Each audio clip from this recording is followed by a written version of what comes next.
Ek wil begin deur vir u te groet, maar ek sal bly wees as u ook so vriendelik is om terug te groet. Goeiemiddag aan almal. Middag, dominee. Die woord welkom voel so 'n bietjie uit plek, maar ons wil tog sê, baie welkom hier by ons gemeente.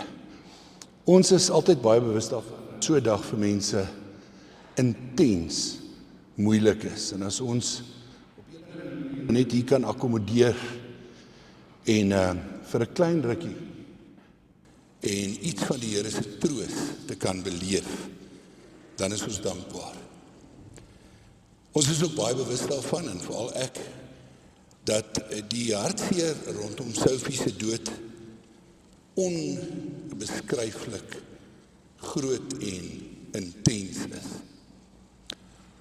En ek gaan sommer reguit sê hier in die begin, en natuurlik 'n groot komponent van onverstaanbaarheid.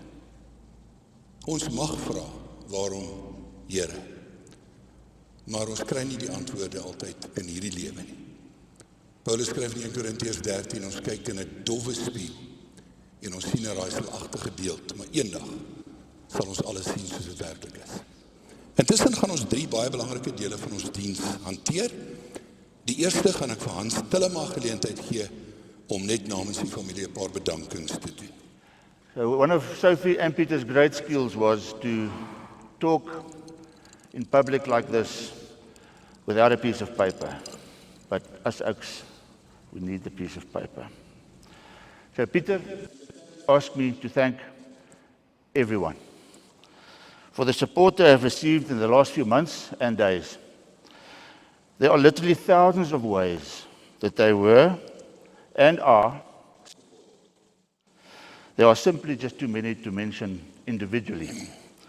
But for each prayer, message, visit, post, phone call, hug, handshake, food and flowers, Peter and his family, thank you sincerely, not just for the last few days, but since the onset of Sophie's illness.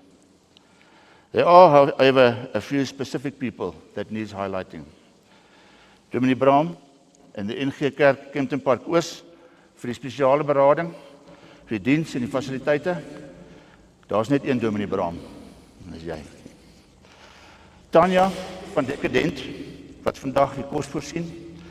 Sophie en Tanya het 'n lang verhouding, ek weet nie of julle weet nie, maar die kos gaan baie lekker wees, want Sophie het goeie smaak. Vir die pragtige blomme van Bunches for Africa, baie dankie. Dit ruik vleeslik mooi en is so reg na Sophie se smaak. Vir Easter End Funeral Services, dankie vir die professionele hantering van die proses. Vir Gekotech, ons eie S1, vir die streaming van die diens op Facebook en op die opname wat op sosiale media geplaas word, wel dan, baie dankie. Peter says it's so difficult to thank everyone, but they would like to thank for Domain, Belinda, that came from Stellenbosch, Gerard and Judy that came from Natal, specifically for this service. It is really much appreciated. I don't know if I'm missing out on anybody. If I do, that traveled from far, apologize. For everyone that is listening, that is here in body and in spirit, the Goosen, Pretorius, and Viljoen family, thank you for your role in Sophie's life. When the service is done, let's gather in the hall to celebrate Soph, and let's use her life as a role model for us all. Thank you. Volgende gaan ek 2 huldeblyke lees. Die eerste van Pieter en dan die tweede een van ouma Drien. Van Pieter, my liefste Sophia Elisabeth. Eerstens wil ek net die Hemelse Vader bedank vir die groot seën dat hy jou vir my en ons gesin geleen het. Jy was werklik die beste ding wat met my en ons gebeur het. En ons was gebless om jou in ons lewens te kon hê. Dit was baie te kort, maar ons het ook so baie goeie Sophie herinneringe saam met jou. Ek is stikken en vreeslik seer, Want ek het 100% geglo dat Jesus 'n wonderwerk sal doen om jou vir ons te spaar. Nou is jy weg. En ons moet dit so aanvaar en die groter plan vertrou. Sophie, you were my biggest cheerleader and my inspiration to be the best Peter that I could be. Not because it was expected by you, but because I never ever wanted to feel that I'd disappointed your amazing faith in me. You were the absolute example of unconditional love, no matter what. And I was the lucky one to be loved by you. Sophie, you were the mother of many, not just our children, but all those of their friends as well. And you always made a difference in all of these lives. All the lives that were fortunate enough to meet you. You will be remembered for your heart of gold, your ability to see need, and your willingness to give. You truly believed in the saying that you can't out-gift God. But believe me, sometimes you tried. Today, the world's a lot poorer with your loss, because an angel left the earth, but I'm sure that you were welcomed into heaven. The only comfort that we have is that you are safe at home, without any pain, and at the feet of our Father. Sophie, jy sal onthou word dat jy nie kennisse gehad het nie, net vriende. Jy was baie geliefd en jy gaan deur baie en veral deur my. Jy was nie net my vrou nie, jy was die ma van ons gesin. You were also my business partner, founder of SPX, and I hope that me and our awesome team will be able to build on this legacy that you started and make you proud.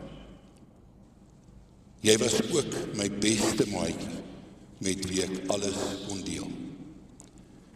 Ek glo ek sal eventually okay wees. Want ek moet seker maak dat ek na my kinders en die mense omsien soos jy dit altyd gedoen het. En die beste lewe lewe saam met die wat nog hier saam met ons op aarde is. Ek is spesifiek lief vir jou vir altyd. Rustig, my Sophie, rustig. En dan 'n kort huldeblyk van ouma Drien.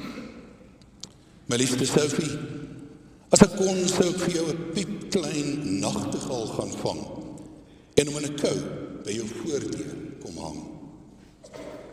Ek sal vir jou 'n crescendo saam met geluk in 'n bruin kardoes sak sit en dit met 'n groot wit lint vasbind sodat jy geluk daaruit kon put. Ek sou vir jou 'n groot wit hart uit die boom se eislike stam uitkerf en die binnekant met crimson rooi verf sodat ek jou vir ewig kan onthou. Ek het jou lief gehad. Ek gaan jou geweldig mis, maar vir altyd onthou my Sophie van moeder 3. Hello everybody. Sophie and Peter and I work together at UTI under Jenny Purchase, the sales manager. And Jenny has sent a message for you. She couldn't be here, she's traveling at the moment. She said, "Dear Peter, family and friends, you are in my thoughts and prayers today. I had the pleasure and privilege of working with Sophie and Pete, setting up a store in the early days at UTI. A very special time for all of us. Sophie was a vibrant, talented, energetic woman whose positivity rubbed off on everyone. Taken too soon, Sophie, but your legacy will live on. May you rest in peace. Love, Jenny." So I also just want to mention that Sophie and I worked at UTI, as you just heard, and she was my senior. She started about a month after I started, but she was a senior sales lady and I was just a rookie. And I learned a lot from her. And I think what I learned from her, amongst others, was the purpose and vision that she had and the focus that she had in business. I remember her telling me that when she started working in the industry, she had realized that in order to catch the big fish, you need to make sure you have all your ducks in a row, and that started with your image. So she started off at, I think, Chateau Romana at that stage.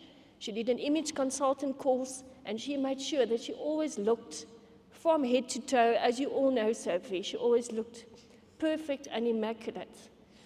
And what you mentioned about in your eulogy about Sophie being a cheerleader, I think that was always, I also remember her, the way she spoke about her and the kids and the family. I remember before you started at UTI, Sophie was telling us about you, and when she spoke about you, her eyes lit up and her dimples twinkled.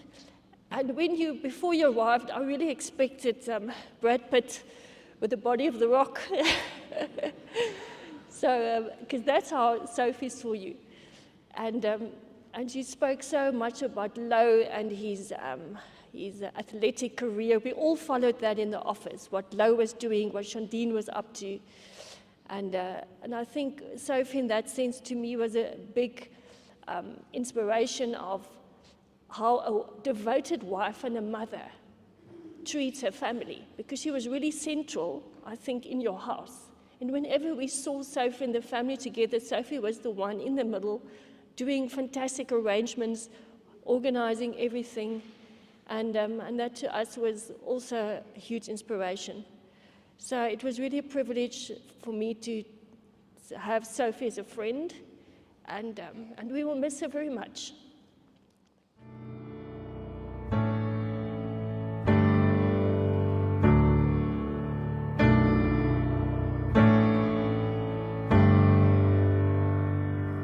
Well, I know you're up in heaven, but damn, it hurts like hell. 'Cause I'd just be pretending if I said anything else. And I know God don't make mistakes, but this sure feels like one.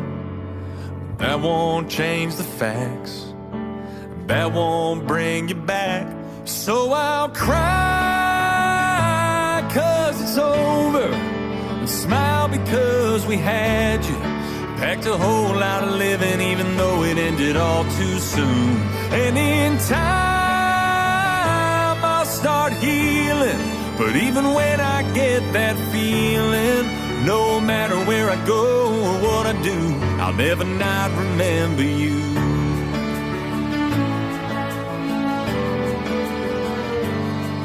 Thank God for all the memories and pictures on my phone. They don't fill the empty, but I feel less alone. And I know you're with the angels, right where you belong. 'Cause you were one to us, you left a legacy of love. So I'll cry 'cause it's over, and smile because we had you. Packed a whole lot of living, even though it ended all too soon. And in time I'll start healing, but even when I get that feeling, no matter where I go or what I do, I'll never not remember you. You lighten up a whole room like that. You made us think, made us feel, made us all laugh. You always giving that shirt off your back. I miss you bad, I miss you bad. So I'll cry 'cause it's over, smile because we had you. Packed a whole lot of living, even though it ended all too soon. And in time I'll start healing, but even when I get that feeling, no matter where I go or what I do, I'll never not remember you. Oh, I promise you, I'll never not remember you. Kom ons bid saam. Here ons God, heel eerste in ons gebed hoor dankbaarheid. Dankbaarheid te midde van die hartseer, omdat U vir Sophie die lewe self gegee het. En omdat U haar toegerus het met 'n unieke persoonlikheid, met gawes en talente. Dankie dat U ook vir haar geleenthede gegee het. En dat sy het kon aangryp en dat sy 'n wesenlike verskil kon maak.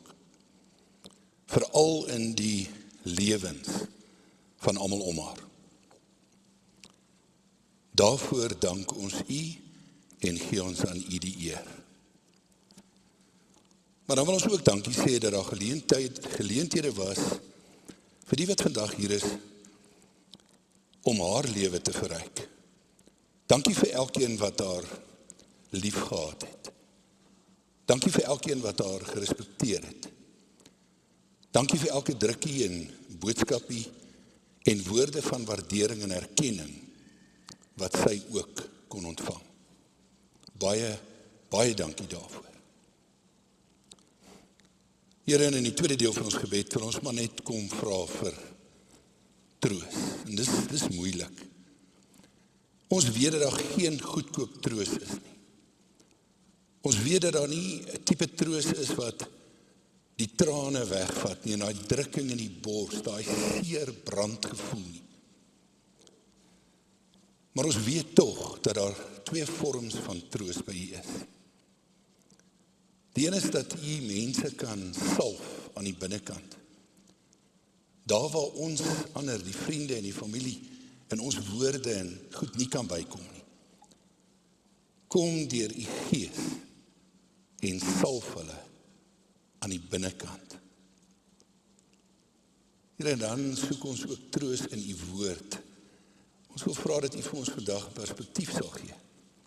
'n manier van dink, 'n manier van kyk oor die lewe en ook oor die dood. As ons dit bid, doen ons dit natuurlik in die naam van Jesus Christus. Omdat Jesus Christus self op 33 jaar oud op hierdie aarde kom sterf het aan 'n kruis. Maar ons bid in sy naam, omdat hy God dank op die eerste Sondagoggend opgewek is uit die dood, lewe, die oorwinnaar. In die naam van Jesus Christus, ons Here en oorwinnaar, bid ons. Hoor ons asseblief. Amen. Ek gaan twee gedeeltes uit die Bybel uitlees, die eerste baie kort, en aan die begin van die boodskap, die tweede en later. Ek lees uit Johannes 11, van vers 25 tot 27. Toe sê Jesus vir Martha, Martha, ek is die opstanding en die lewe. Wie in my glo, sal lewe al sterwe hy ook. En elkeen wat lewe en in my glo, sal in alle ewigheid nooit sterwe nie. En dan vra Jesus vir Martha, glo jy dit? Ja, Here, sê sy vir hom. Ek glo vas dat U die Christus is, die Seun van God, die een wat na die wêreld toe moes kom. Jesus said, I am the resurrection and the life. Whoever believes in me will live, even if he or she dies. In 'n baie kort leiding wil ek graag met U deel dat ons almal se lewens, ons almal se lewens verloop basies in 3 duidelik afgebakende fases. Nou vandag gaan ons natuurlik in die eerste plek dink oor Sophie se lewe. En haar lewe het ook in hierdie 3 fases verloop. Maar dit is goed om vandag ook oor ons eie lewens na te dink. Die 3 fases van ons lewens is, die eerste fase is in die baarmoeder. Gewoonlik baie kort, 40 weke. In die geval van Lianke, dis Lou en Jen se dogtertjie. Sophie se kleindogter. Die eerste fase van haar lewetjie was net 30 weke. Maar dit beteken dat sy 10 weke langer hier was, as wat sy sou gewees het, as sy volterm gebore is. Sophie kon hierdie kleinkind vashou. Die tweede fase van ons lewe begin die oomblik wat ons gebore word. Dit kan duur van 'n minuut of 'n paar minute tot 100 plus jaar. Ons noem dit ons aardse lewe. In die derde fase van ons lewe begin die oomblik wat ons sterf. Dis die lewe anderkant die grens van die dood. Gaan net die hooftrekke in Engels opsom. All of our lives evolve through 3 phases. The first in the womb, usually 40 weeks.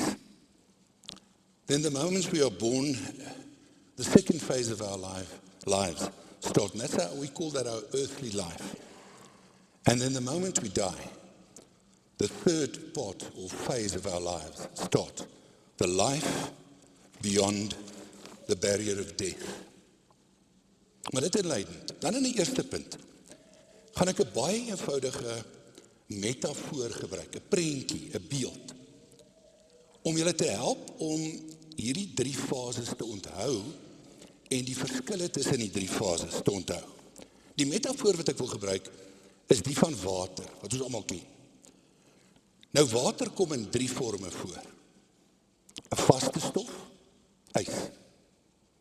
'n vloeistof, water. Maar water kom ook voor as damp of stoom. Sigbaar vir 'n paar oomblikke en dan onsigbaar, maar dit bestaan wel. En ons kan dit bewys. Ons kan die wolke sien, ons kan die reën beleef.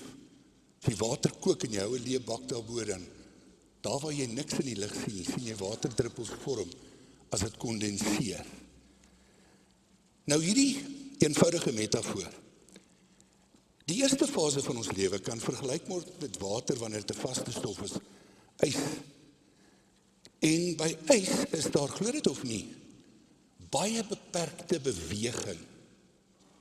Vir die jonger kinders wat dit wil gaan toets, maak die ysbakkie propvol en sit hom in die vrieskas.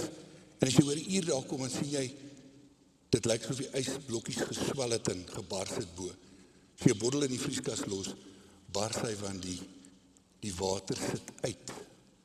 So daar's baie beperkte beweging. Nou net so met ons as mense in die baarmoeder, het ons baie beperkte beweging. Daai beweging veroorsaak groot opgewondenheid as pa, omdat jy kan voel, hy eerste skoppies. Maar my hoofpunt by die ys is beperkte beweging. Die oomblik wanneer ys smelt en jy het 'n vloeistof, dan 'n vloeistof is vry. Dit kan vloei. Maar vloeistof is nie onbeperk vry nie. Vloeistof kan nie teen swaartekrag opvloei sonder hulp nie. Maar daar is baie beweging. En ons aardse lewe, ons het ongelooflike vryheid en beweegruimte. En ons gaan 'n bietjie kyk wat maak ons daarmee. En dan die derde fase is die oomblik wanneer water verdamp of kook, stoom word, dan is dit 100% vry. Damp kan hier opstyg 2000 km van hier af in 'n wolkvorm en in 'n byreën uitsak. Water is eers volkome vry wanneer dit verdamp. Ons is eers volkome vry in die derde fase van ons lewe. Sonder pyn, sonder enige iets wat skeiding bring, sonder enige seer, sonder enige bekommernis, algeheel vry. Absolutely briefly, a metaphor to help us remember the three phases of our lives. Water we find in a solid state as ice, with absolutely restricted movement. But some movement, if you look at the ice cubes, the water seems to have expanded and it cracks. If you leave a bottle of water in the freezer, it'll crack. In the womb, we have absolute restricted movement. Then water as a fluid, a lot of freedom, but not unlimited. Our earthly life. And then water as a vapor, totally free, unrestricted. The life beyond the barrier of death. The third phase of Sophie's life has started the moment she, in our terms, departed. Dan 'n tweede punt. Sophie se aardse lewe, net 60 jaar.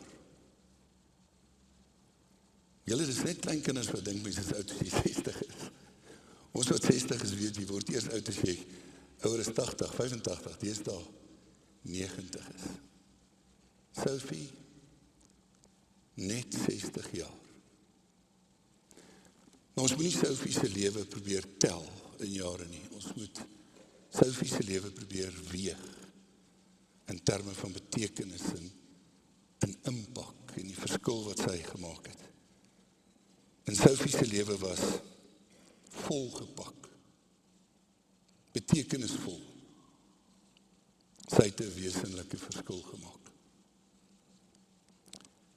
En eerder as dat ek al die goed van haar sê wat ek self weet, wil ek graag vir julle 'n gedig lees uit die Bybel uit.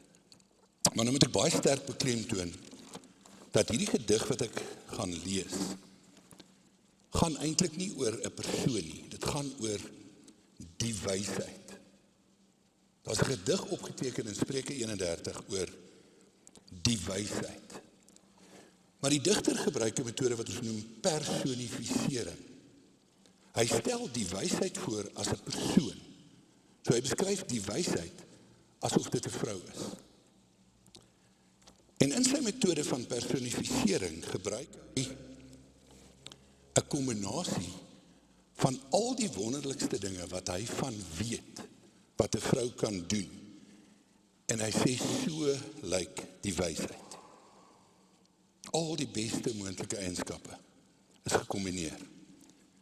Maar nou voordat ek dit lees, wanneer ek dit lees, sal jy waarskynlik saam met my verstom wees oor hoeveel van die elemente van Sophie vind weerklank in hierdie gedig.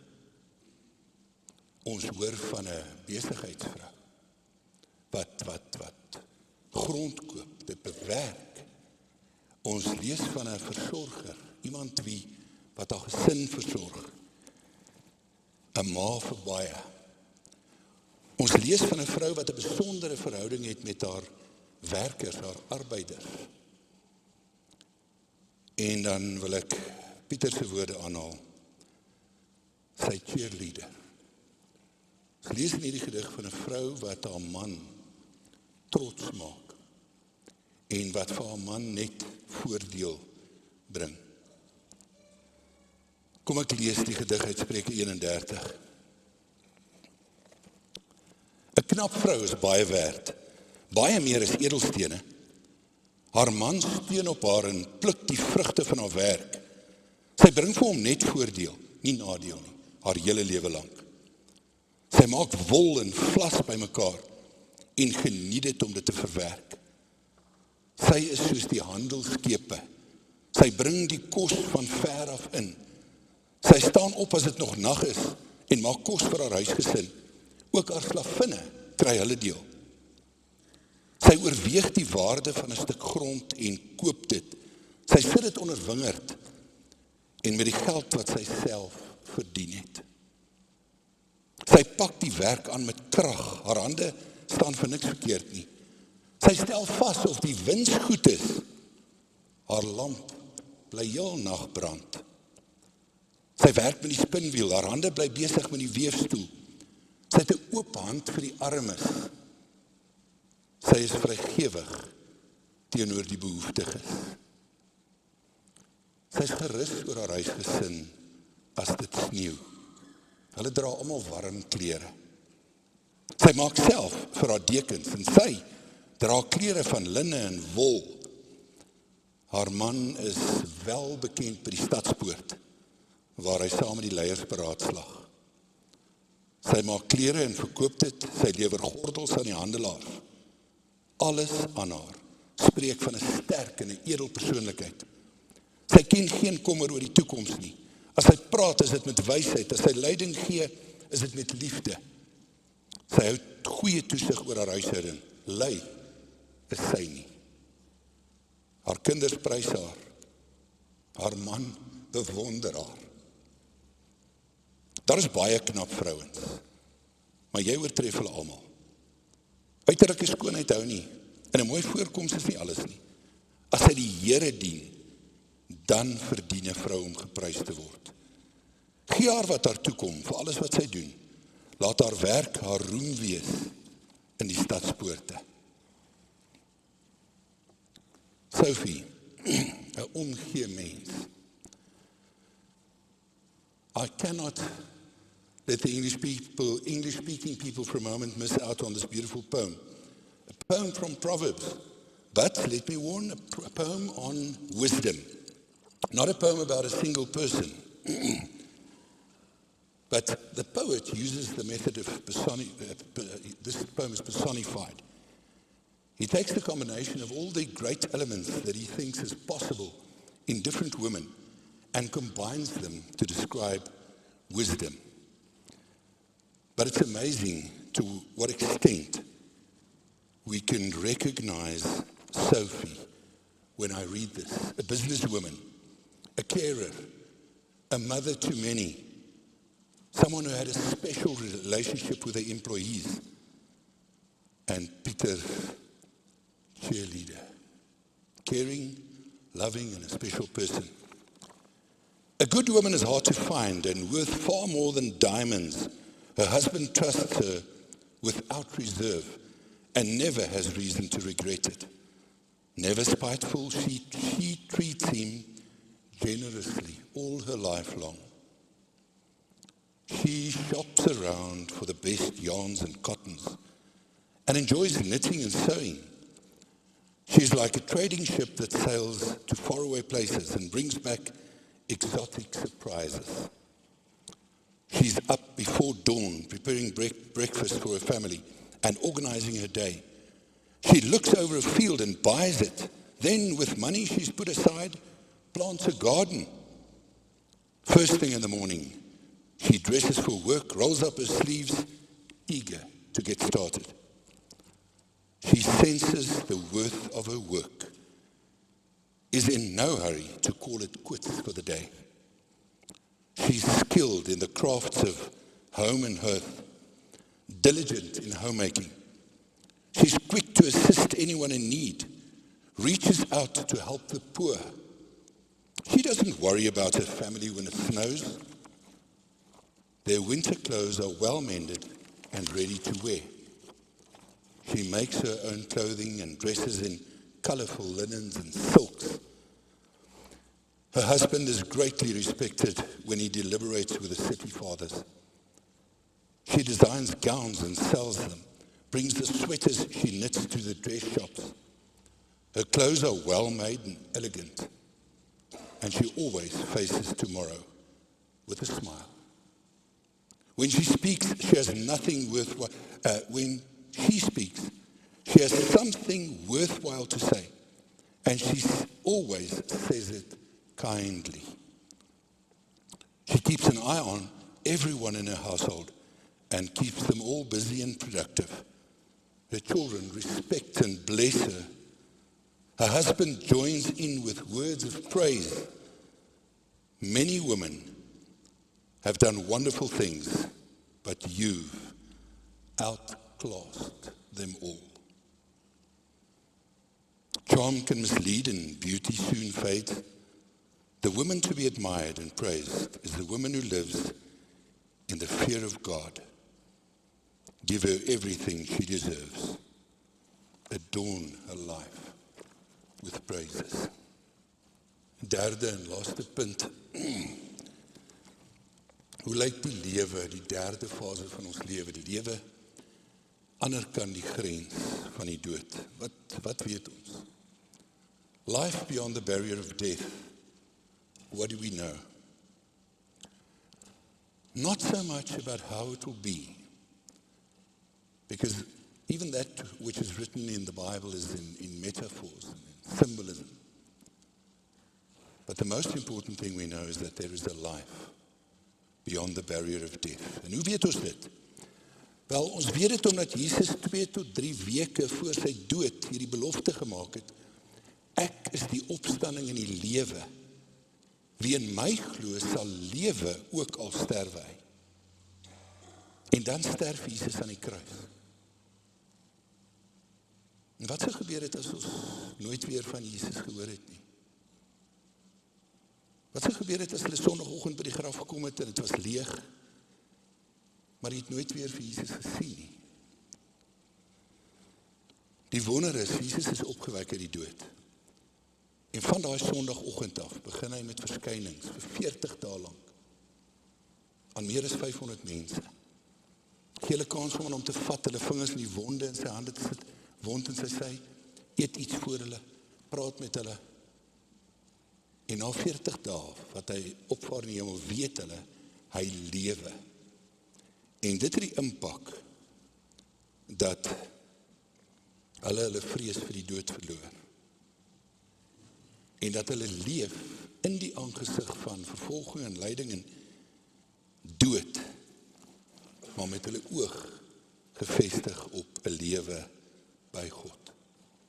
So in een sin, Jesus Christus het die mag van die dood gebreek. Jesus het die dood verander, en ek sal nou sê hoe hy dit verander het. Van wat na wat? Hy het die dood verander. Briefly, Jesus made a promise 2 to 3 weeks, we estimate, before his own death, before his crucifixion, when he said, I am the resurrection and the life. Whoever believes in me will live, even if he dies. And then he guaranteed this promise when he was resurrected. Jesus died on a Friday, more or less 3 o'clock in the afternoon. Sabbath would start with sunset.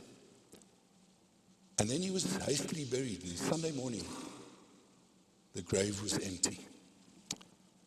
And Jesus started with a process for 40 days, appearing to people, giving them the opportunity to know for certain that he lives. Jesus has conquered death. Death is no longer a cul-de-sac. Death is merely a gate that we pass through to start with the third phase of our lives. Die dood is nie die einde nie. Dit is die begin van die derde fase van ons lewe. Jesus het die dood verander van 'n einde, 'n doodloopstraat, en 'n blote deurgang na 'n nuwe lewe toe. Ek is die opstanding en die lewe. Wie in my glo sal lewe ook al sterwe hy. Sophia Goosen het in Jesus Christus geglo as verlosser. Nie net haar woorde het dit gesê nie. Haar lewe was die preek. Haar lewe was die preek. Haar dood was die oorgang. Amen. Kom ons sit net so, ek gee 'n paar oomblikke vir stil gebed, en dan sal ek weer voorgaan in gebed.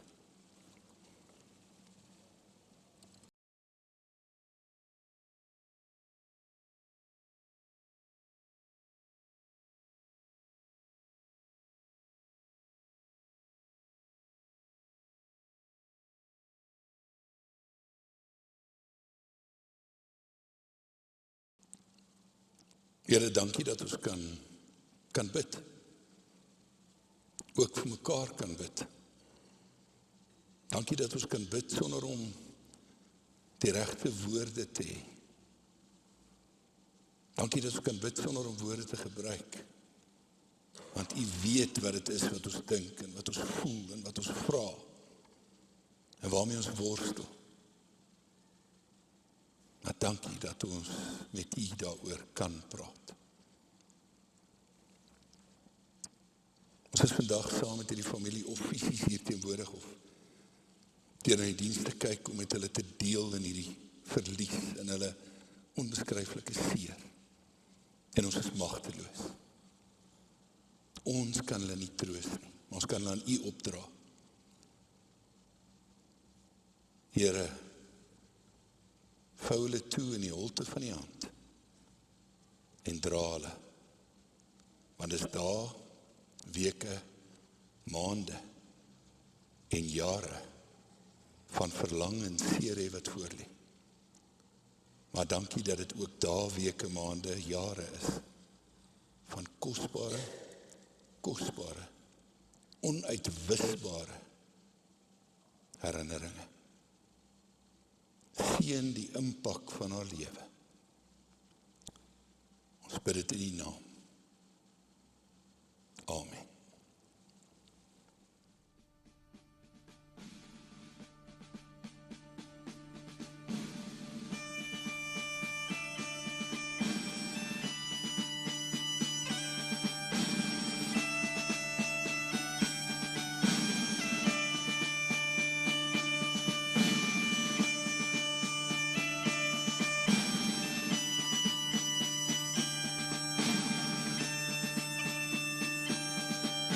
Ek sien in my gees die glorie en die almag van die Heer, die Allerhoogste, wat in liefde oor sy koninkryk regeer. Hy het beloof aan die einde op die wolke kom hy weer. Hy is koning, hy regeer. Loof hom, prys hom, halleluja. Loof hom, prys hom, halleluja. Loof hom, prys hom, halleluja. Hy is koning, hy regeer. Die Here is ons vesting wat vir altyd sal bly staan. Hy beskerm elke mens wat in geloof na hom toe gaan. Hy is ons skuiling, hy is ons wapen, hy het die vyand reeds verslaan. Hy is die rots wat ewig staan. Loof hom, prys hom, halleluja. Loof hom, prys hom, halleluja. Loof hom, prys hom, halleluja. Hy is die rots wat ewig staan. Kom deel nou in ons loflied en vir jou hande op na bo. Blaas bassyne, slaan op tromme en kom dans voor God se oor. Kom leef in die oorwinning van sy woord waarin ons glo, want sy woord sal ewig staan. Loof hom, prys hom, halleluja. Loof hom, prys hom, halleluja. Loof hom, prys hom, halleluja.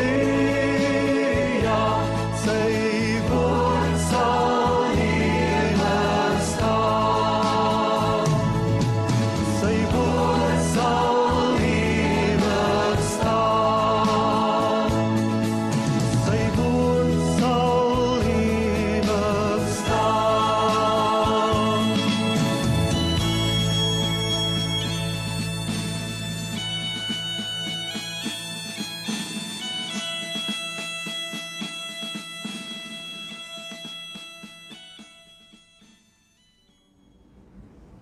Die genade van die Here Jesus Christus, die liefde van God ons Vader, seënende, versterkende, vertroostende teenwoordigheid van God die Heilige Gees, bly by elkeen van julle. Amen.